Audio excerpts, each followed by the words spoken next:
Welcome to another Collector Car Companion how-to video. Be sure to check out our other videos on the Collector Car Companion YouTube channel. In this video, we'll show you how to use templates. Let's start by going to Tools and then Templates.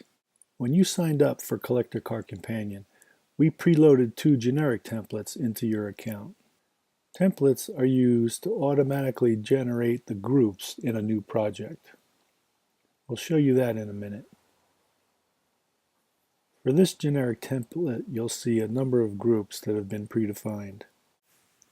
Now let's start a couple projects, one with a template and one without.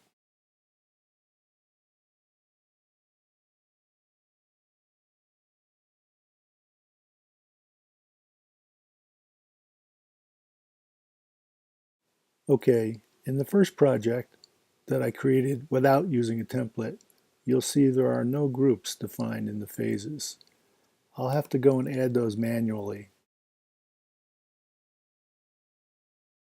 In the second project, where I used a template, you'll notice that each of the phases has already been pre-populated with all the groups that were defined in the template. This makes it a lot easier to establish new projects as you're doing work on your vehicle.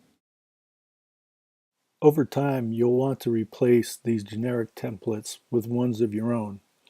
There are 2 ways to create templates.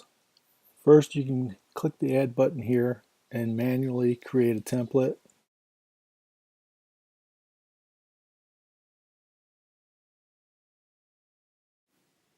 Once you've named your template, you just start adding groups as they're needed.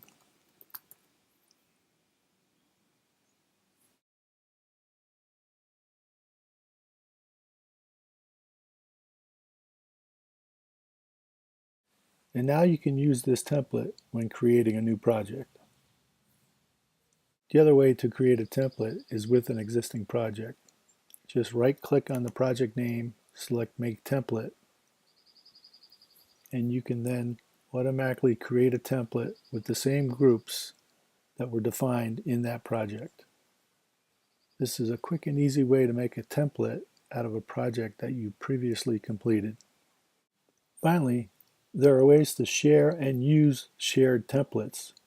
To share a template, simply click on the Share button, and it will be shared to a common templates database. To use a shared template, add a new project, and from the Templates drop-down, select Search for a template. That will give you a list of templates that have been shared by other users and allows you to use those templates in creating a new project. We hope you found this video useful. Be sure to check out our other how-to videos on the Collector Car Companion YouTube channel.